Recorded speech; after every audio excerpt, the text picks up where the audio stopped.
I am a maniac when it comes to all things. I am insane. But that doesn't stop me. Maybe it should. Maybe it should. But it won't. Welcome to Fun Focus, the podcast where attention spans are short, tangents are long, and somehow we still make it make sense. I'm Mariah. And I'm Heather, so let's get into it. And this episode, I think we're going to talk about how expensive Christmas is getting and maybe some of the things that we've seen without giving up too much info on what we bought for Christmas so that it doesn't spoil it for others. Not that they'll listen to the podcast. Because I know that our family stalks us. Yeah. You know what I'm really thinking about? Right now, I'm trying to crochet something, and I didn't put this on any Christmas list, but if my family and or friends, mostly oriented towards family, want to show me that they're supportive listeners, I would really like a yarn bowl for Christmas. Okay. I did not ask anybody, nor put it on my list, but now that I'm sitting here with a ball of yarn that is not ideal for crocheting, it would be nice. Or I guess I put a yarn winder on my list. That counts. I've got both of those and I never use them. So if nobody buys you it, just let me know. I'll give you mine. I would appreciate it. You know, I've got so many, and I found out, like, while I crochet and while I, like, do this kind of thing, the bowl is great if you're very slow and, like, you know, take your time. I am a maniac when it comes to all things, so I don't know how to do anything slowly. Mm-hmm. I end up just making a ton of knots. I would love if I could crochet quickly. I made a hat yesterday, the first one I've ever made. It probably took me and I took some breaks in between, from beginning to end, I probably worked on that hat for about 4 hours. Wow. So Oh my gosh. I'm very slow, and I have to stare at my hands and see what's happening. I feel you on that. It looks really nice, though. It does. I looked at everything that you sent me and it looks really good. And at first, like when you sent me, like, I don't think it's long enough, I was like, no, I think that's the perfect size. Mm-hmm. I think my only critique is maybe, you know, we both kind of like eyeball things and do it. I think maybe next time it actually needs to be a little bit longer. Like it'll still work. Yeah, I'm making another one that's a little bit. It'll still work. Like it's cute. Like it does what it's supposed to do. It'll still work. But that's my critique too. Like I can look at things and I can make them now. And I'm not good at judging portion sizes and that kind of thing. But in relation to Christmas shopping and crocheting, I bought my grandmother, and it's okay for me to talk about this because she doesn't do podcasts and she'll never listen to this. It'll be the one time she does. She doesn't know how to do technology, so she never will unless she's in the car with my mom while she plays it. But I bought my grandmother these cute little crochet hooks for Christmas because she likes to crochet. Now, she's not like super duper into it. The only thing that she knows how to do is like slip knots. Like she makes constant slip knot blankets. Bless her soul. I could not. But I didn't realize there were so many different kinds of crochet hooks and how expensive they are. Like the ones that I got on Amazon were probably $30, and it's just like the basic thing, but it's cute and it's got like flowers on the handles and it looks kind of ergonomical. Everything else is just crazy expensive. Like, why are crochet hooks $80? One crochet hook that's $80, but it was a custom carved wood handle, and the metal tip is actually replaceable, so I can exchange the hook for different sizes and basically use it as an all-in-one. I don't use it too often, but that's my one expensive hook. The rest I bought just a random kit, probably also off of Amazon. I'm not sure how much it was, but it just has some of the rubber ones and then also the plain metal ones. I like the plain metal ones, but I work so fast and again, like a crazy person, that anytime I start crocheting, the metal gets warm. And because they're usually made out of aluminum, my engineering brain knows that because it's getting warm and I'm using it frequently and there's friction and stuff, I am bending the crochet hooks. So a lot of my metal hooks, I had to stop using them because they were either bending or breaking. And I ended up finding something on Amazon that was pretty cool. It's a interchangeable crochet hook, and it's got like a plastic bottom with like a rubbery thing going around it, so it's ergonomical. It's kind of thick when I hold it, but the crochet hook tops, they're clear, and there's a flashlight like inside of the thing, so I can crochet in the dark, and it's really cool. And they just came out with another one that's got like a counter, so it counts your stitches at the same time too. I'm not sure how to trust that. I don't know if I would trust that because again, I am insane. But yeah, I'm insane. I crochet really fast. I don't know if it would count it the right way, but I'd be intrigued to try. That would be interesting. I know that this is also more of a complaint for us as we are younger. I'm sure once we get older, it would be nice to have more ergonomic crochet hooks. I've also heard that it can be bad for your hands, and they suggest wearing compression gloves Yeah, when you're crocheting. My hands are all messed up because of drumline. I've got early arthritis because I used my hands so much in high school, and I'm in pain all of the time. But that doesn't stop me. Maybe it should. Maybe it should, but it won't. Yeah, fiber crafts are surprisingly expensive. Yeah, and you know what also kind of sucks? A lot of the things that I've bought this Christmas are for people who are crafty. And like I am also crafty, so I know that like the cost adds up. But like while I was buying things, I was like, "Oh dear Lord." Speaking of, and absolutely not sponsored because who would sponsor us? Michael's has a sale right now. At least they did yesterday on yarn, and it's buy one get one 50% off. They do? Yes. Like when I went yesterday to buy yarn, it was buy one get one 50% off, and I definitely bought more yarn than I needed to because of that. I also just opened up my yarn bucket that I haven't touched in a while to find that I have a full tote of yarn that has gone unused. So I probably should start using up that yarn. Oh my gosh, I just Googled Michael's while you were talking to see like what other deals they had going on. And if you're looking for a Christmas tree, Michael's right now has up to 70% off on trees plus free shipping. That's a pretty good deal. That's a pretty good deal. That's really good.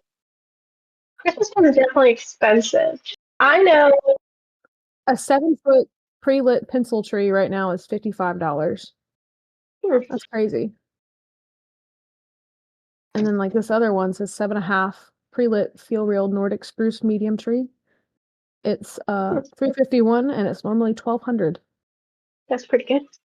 I don't remember how much our tree was. We got it last year. The nice thing is we can reuse it. That is true. That's one good thing I love about them. I'm not a fan of real trees. I have allergies, and I'm definitely afraid of bugs. See, Shane's family normally does real trees, but we haven't for the past 2 years for other reasons. But they gave us, his mom and his dad gave us a fake tree a hot minute ago, like when we first moved into this house. And it is amazing, and I love it. But right now it's buried in my attic, so I've not been able to get it out. So for temporary Christmas tree purposes, right now, I'm obsessed with gnomes. I don't know if everybody else who listens to this podcast knows that, but I have a ton of different gnomes. And when I was with Mariah at our town did this like Macon festival thing, and I found a booth that had a gnome. It's like a craft festival. Yeah, it's like a craft festival. And I found this booth that had a gnome, it's ceramic, and it had like a ceramic Christmas tree that lights up on top of it. So right now, that's sitting in the corner of my house and all of our presents are underneath it since I couldn't get to our Christmas tree. I love that you can have your presents out. My dogs don't mess with my tree, but I'm not sure I would trust them with presents. Fish Tank absolutely loves the Christmas tree. Like he likes looking at it, but he also unfortunately loves ball. And I can't put big round ornaments on the tree because he thinks that they are a ball that he can chew on. So if I do set up the tree, we have to go up like a foot high so he can't grab the ones on the bottom. Fish Tank is my dog, by the way. It's a pretty odd name, but the animal shelter told me that they let him pick his own name. And like when they first found him, they were going through a book of dog names and he knocked it out of their hands and they opened it up to an aquarium ad. Like it was like one of those homemade town books is what I would call it. And then that's, lo and behold, how he got his name. So his name is Fish Tank, and he's a pibble, and we love him. And he has his own TikTok. You should go like and follow. Oh yeah, he does have his own TikTok. He did kind of blow up once, so you might have already seen him. Big head, no thoughts, smooth brain. It's cute. It's adorable. I'll link it in the description. Absolutely. Uh, Now to segue back to Christmas. Segue back to Christmas. And the price of everything.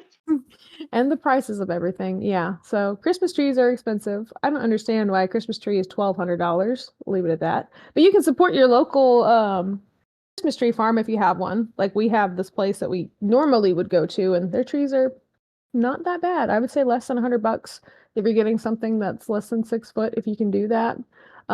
Goodwill and other places are always an option because, people like to get rid of their stuff and get new stuff. Present shopping wise, I think Shane and I this year on everything, we finished our Christmas shopping on Saturday, and I believe we probably spent $1,500. Now, keep in mind, Christmas is also Shane's birthday, so I would say at least 600 of that was also for his birthday. But yeah, that's crazy. He's got a huge family, and whenever you spend $50 a person, like it adds up.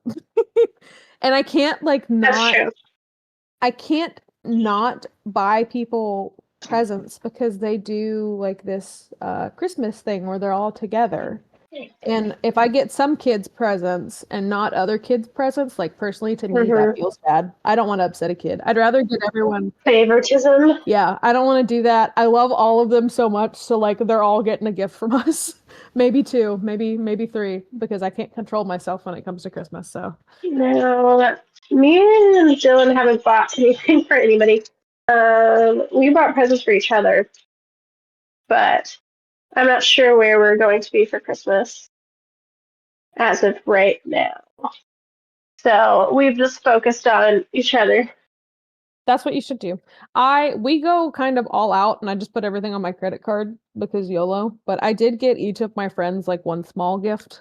It's not really all that, but I like to give things. Don't feel obligated to give back if any of you are listening to this. It's just what I do. It makes my heart happy. So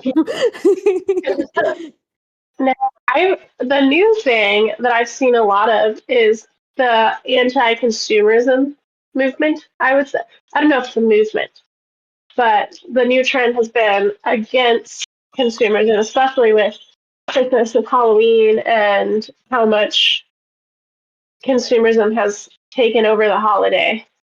Yeah, I can agree with that. My mom was asking me for like ideas on things that I wanted, and I was like, I don't really need anything new, but like I'd like some work shirts. So like if you're out thrifting and you find something nice, like get it for me. But there's no way I'm gonna pay $60 for a brand new shirt. Like that's ridiculous. We all have to clothe our bodies. Like something that expensive to be new is just wild to me, especially from I don't want to call them, I'm not going to name any of the stores because obviously I don't want to get us sued. But some of the name brand stores that I wouldn't consider are all like designer. Yeah, exactly. Not designer. Like just normal stores that are around, like outlets that are out there. It's not like some one-off thing, but anyways, you get what I'm trying to say. I walk in there and it hurts $60, and this is supposed to be marketed towards people who have like a certain range that they can buy in. Like that's not reasonable. That's not good. So I told my mom, thrift it. Like I don't care. I like thrifting as long as it's clean, like and no holes, whatever. Like I'm good. The only thing that gets me about thrifting is cleanliness. Thrift stores obviously don't tend to wash the items that are donated, and you don't really know where they come from. And maybe this is me being a germaphobe, but thrifted clothes always kind of throw me for a loop. And it doesn't matter how many times I wash it, I always just get a little bit. Yeah, I get like a little ick. But I don't really like the only time I've ever like walked out of a thrift store, I picked something up and I opened it up and there were bugs all inside of it. And I was like, oh my God. And I told the store, I was like, I'm throwing this in the trash. And I threw it in the trash and then I left. I also get afraid of dry rot too. Yeah, dry rot's pretty bad. I found a couple of jeans that looked good, but then like after one solid wash, they were in tatters because it was just so old. Hmm. It's always worth a shot, though. Definitely worth looking, but you do have to be a little bit pickier, I'd say, about watching out if the clothes are in decent condition. Mhm. Something that I also like to do for Christmas that's kind of on this anti-consumerism trend is I like to make people things that they would want instead of going out and buying things. And take that with a grain of salt because I know earlier I said Shane and I spent like $1,500, but I did not have time to make people things this year. So I tried to buy them things that they would want or need instead of just something random that I know they're never going to use. And on top of that, I kept the receipts for all of the things, except for the one thing that I got you. I lost the receipt, so you won't be able to return it, but I'm also confident that you'll use it, hopefully. So, um, yeah. I was so mad. Like I Or food related, I'll probably use it. I think you will. I ordered most of my stuff from Amazon this year because I have not had time to go out to the store except for Saturday. And all of my gift receipts came with it, but yours came in a separate package and there was no gift receipt. And I was like, cool. So, I mean, if you don't like This it, is I the might be able to first. return it from my account. This is the first year, and probably ever since being an adult, that I didn't buy a single gift off of Amazon. Really? Yeah, I was able to go out to the store and find everything, which was surprising.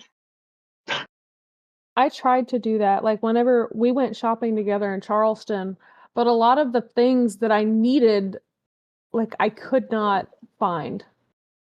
Which is part of the Hmm. reason why I was like, oh, well, I can make them because I'm pretty crafty. Like, I've got a Cricut, I can make this certain shirt, but I just did not have time to do it, and something's wrong with my Cricut blade. So then I was like, whatever, I'll just buy it. And you know what I'm talking about. I can't say it in the podcast, Hmm. but I was like, where do I even buy something like this? I can't find it. But Shane and I got a lot of stuff off of Amazon, pretty much everything, because there are just no stores in the town that we live in that sell those kind of things. Like I could walk around Walmart or Target as much as I want, but I feel like they have like a what is the word? Is it niche? Like a niche set of things for each Niche. store? I Niche or niche, something like that. I'm not sure. think it's I'm niche. pronouncing words, but they've got like a niche set of things, and I'm like, I just need a store that has all kinds of random crap, like a Buc-ee's. Like I need a Buc-ee's grocery store that's got weird offhand stuff that will help everybody. Yeah, it's also getting expensive. Like not even to talk about that, but like the price to deliver. Like if we didn't have Amazon or something like that, if we ordered everything offline from a different website or even from Amazon, I'm not sure, Hmm. 7.99 an item to deliver is crazy. I think it's interesting to see how Christmas has changed for all over the years.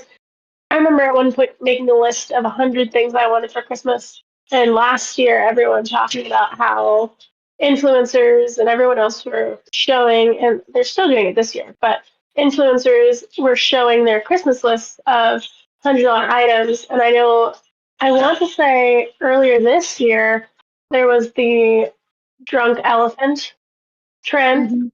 Yeah. amongst middle school aged girls.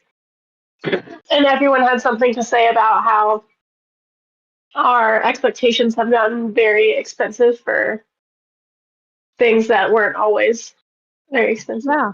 Well, kids are being brought up in this environment where everything is already expensive. Like you and I, when we grew up, way back when, things were not as expensive as they are now, too. So like for us, it's outrageous to like look at some kid's toy, like some sort of doll or something, right? And we I mean, see it $40. $40 for a doll that my kid is going to destroy.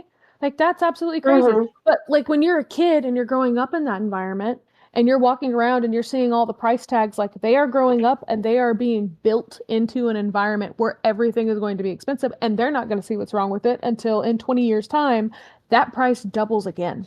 Like their $40 doll is going to end up being 80. And I'm like, at what point do we stop this? Like, can we revolt? I'll bring up my pitchfork. Maybe. I don't know. We shall see what happens, I guess.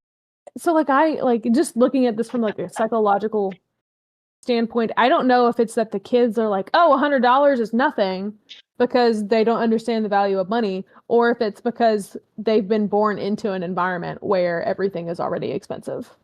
And they just think, oh, $100 is nothing because everything is $100. I think it's a little bit of both. I also can't talk crap on it because when I was younger, I would destroy everything. Like, I bit the heads off of Barbie dolls. I did not understand the value of $1. Yeah, like I said, I think it's a little bit of both. Definitely a little bit of both. So while we were out and shopping for Christmas stuff, we decided to take like a tourist day out in Charleston. And you might have seen on our TikTok. If you haven't, go follow that. I'll link that too.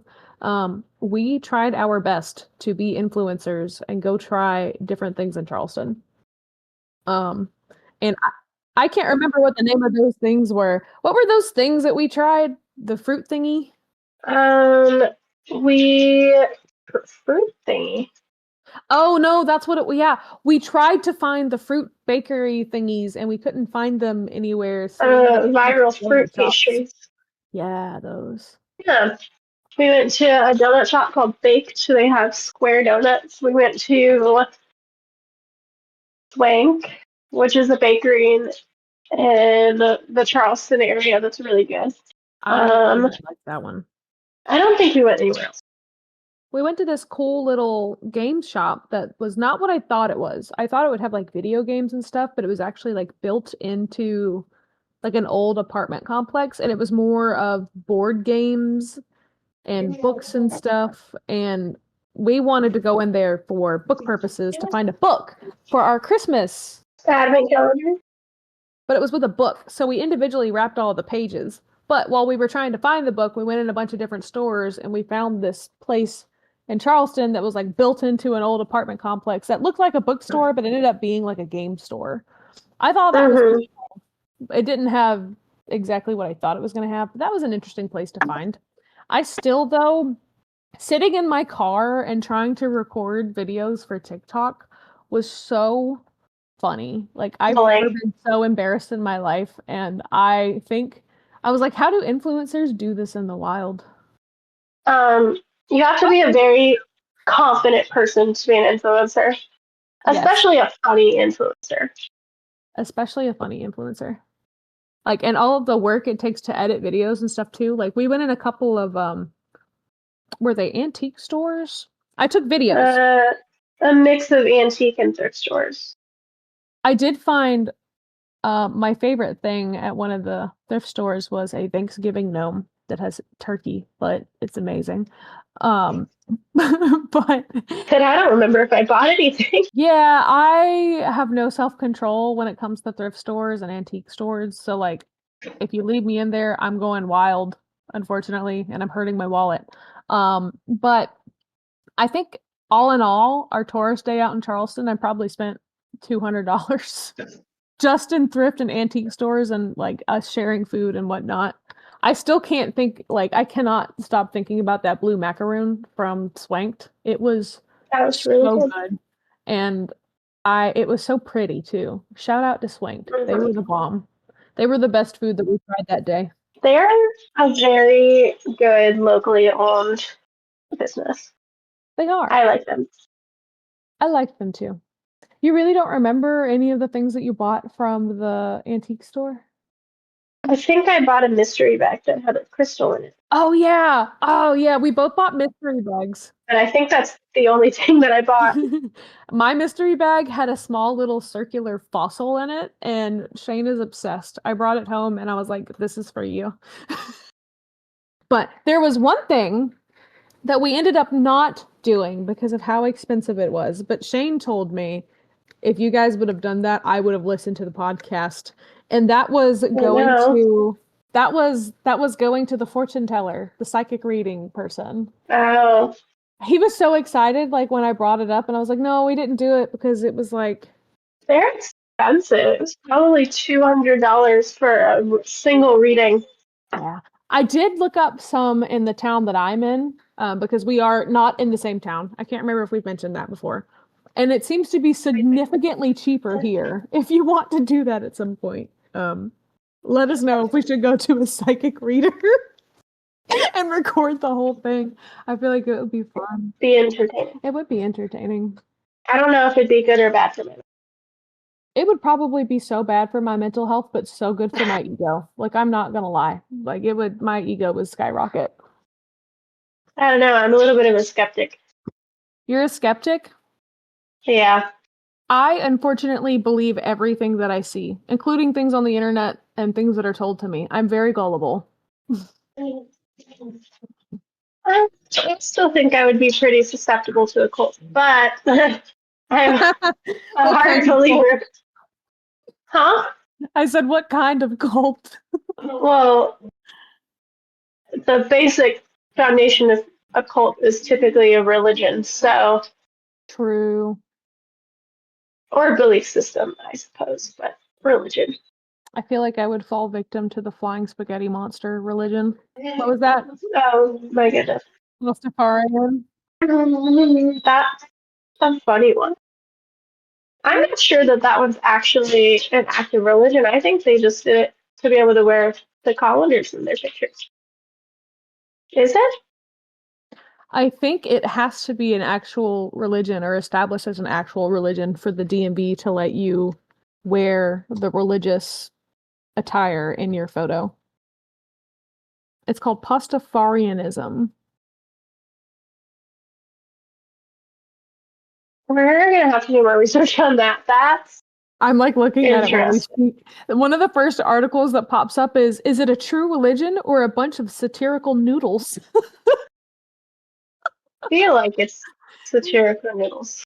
I feel like it's yeah, but props to that guy putting a colander on his head for the DMV photo. Oh my gosh, I'm looking at the pictures and he's worn it into court for some reason. That's amazing. Or maybe it's And like maybe one of his come up followers. with that idea. Like, why? What makes you want to create a religion? Whimsy. I guess so. Whimsy. This makes me want to put a colander on my head for my next DMV photo, but this is so amazing. Like I'm scrolling through the pictures. People have done actual art of the flying spaghetti monster. It's got like meatballs in it and stuff. There's a whole parade. A parade. Oh my gosh, people with saxophones are wearing colanders on their head. This is amazing. Okay, maybe I'm not very susceptible to the cult because I am questioning a lot of things. Oh, I question a lot of things, but that's not going to stop me from doing them. This is amazing. There's stained glass art and a Pastafarian wedding. Oh my gosh. I'm getting a Pastafarian wedding. It's just like in one of the pictures, it's like two people wearing colanders on their head and they're getting married in a church with a stained glass window that has a pasta on it. Maybe this is a lot more serious than I thought it is, and I shouldn't be making fun of it. If you're Pastafarian, I'm sorry, I love you. This is just so whimsy. I might still continue to make fun of it. I Even when you Google it, it says it's a satirical new religious movement started in 2005 to protest teaching creationism in schools. But then again, like, isn't this how all things start out? Like, aren't they all some sort of satirical movement? And like, as you progress forward, how real does it become? Like, it's as real as you make it. The flying spaghetti monster, a being of pasta and meatballs, created the world after a night of drinking, causing its flawed, old-looking state. They planted evidence for evolution to test believers. They believe pirates were the first humans, and their decline correlates with global warming. They follow eight. I'd rather you didn't. Oh my goodness. Oh, I found the website. Are you on the website? No, I was just kind of, oh my God, I found the website too. They have a hate mail chain. Oh my goodness. They have a whole tab just for hate mail that you can read. Category archives: hate mail and concerned criticism. Oh my god. There's a hate mail from Bobby Henderson. It says, I hear you. Please accept this illustration of Jesus eating a taco as an apology. Yours in faith, Interesting. Bobby. Propaganda? Oh, this is a lot more interesting than I thought it was. What's interesting is they're talking about, and this is where I see where it would be satirical. They're talking about how propaganda is a socially acceptable method of sharing your religion, and we're happy to be a part of this. This is what I'm saying. Like, at what point does it become real? Ordination. I scrolled down and there's a picture of the flying spaghetti monster in a strainer, and it says, he boiled for your sins. Oh no. I'm trying to find what their I'd rather you didn't think so. Yeah, I want to see what that is. I'd rather you didn't. Maybe it's under ordinations. No. I found them. Okay. drspaghetti.org. Our faith. Number 1. I'd really rather you didn't act like a sanctimonious, holier than thou when describing my noodly goodness. Okay. If some people don't believe in me, that's okay. Really, I'm not that vain. Besides, this isn't about them, so don't change the subject. Number 2. I'd really rather you didn't use my existence as a mean to oppress, subjugate, punish, eviscerate, and or, be mean to others. I don't require sacrifices and purity is for drinking water, not people.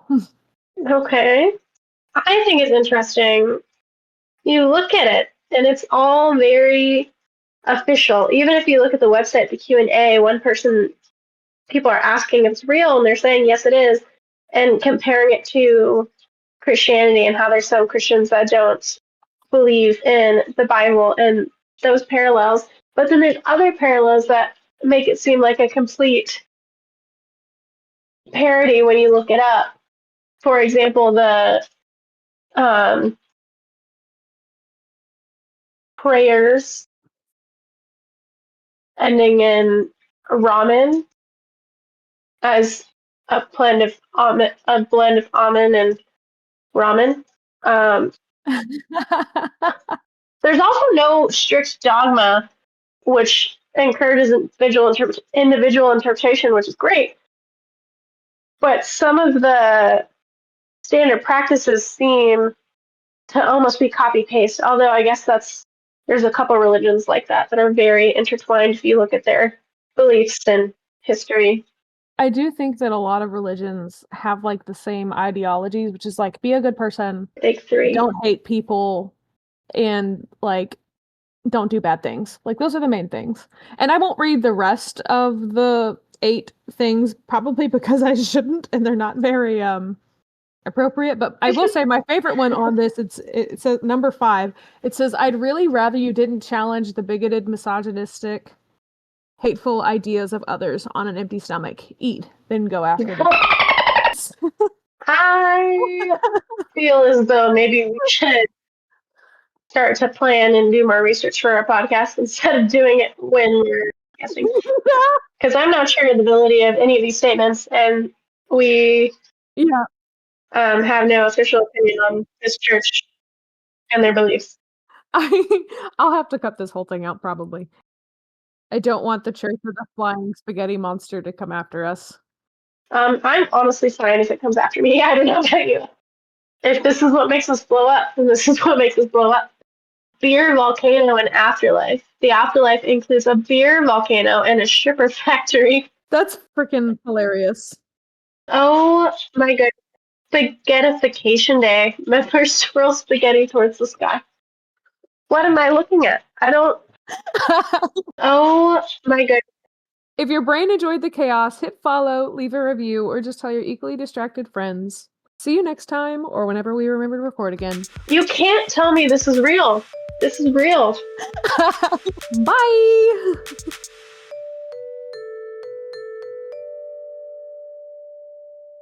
Fruit thingy.